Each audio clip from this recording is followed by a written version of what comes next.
Hey everyone, welcome back to our channel. Today, we're diving into a super useful topic: how to approve your iPhone from another device in 2025. With Apple's ever-evolving security features, this process is essential for seamless two-factor authentication and keeping your accounts locked down tight. Whether you're setting up a new iPhone or handling a sign-in request, I'll guide you through it step by step in just a couple of minutes.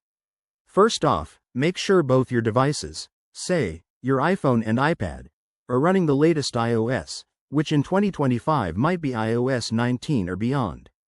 This ensures everything works smoothly. Also, double-check that both devices are signed in with the same Apple ID. That's your starting point. Step 1. On the iPhone that needs approval, open the Settings app and tap on your name at the top. Then, go to Password and Security. Here, you might see an option for two-factor authentication, or a similar prompt if you're trying to sign in elsewhere. Step 2. If you're approving a sign-in, you'll get a notification on your other device. On that device, like your iPad or Mac, open the notification and look for the Approve button. In 2025, Apple has made this even faster with AI-assisted prompts, so it should pop up quickly. Step 3. To confirm, you'll need to enter your device passcode, or use Face ID or Touch ID for extra security. This step verifies it's really you making the request. Step 4.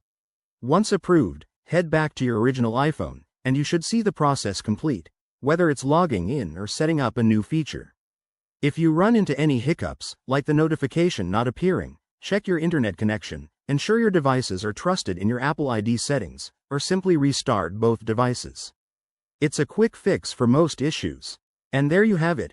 Approving your iPhone from another device is straightforward and keeps your digital life secure. If this tutorial helped you out, give it a thumbs up, subscribe for more 2025 tech tips, and hit that bell icon so you never miss an update. Thanks for watching, and stay tech savvy.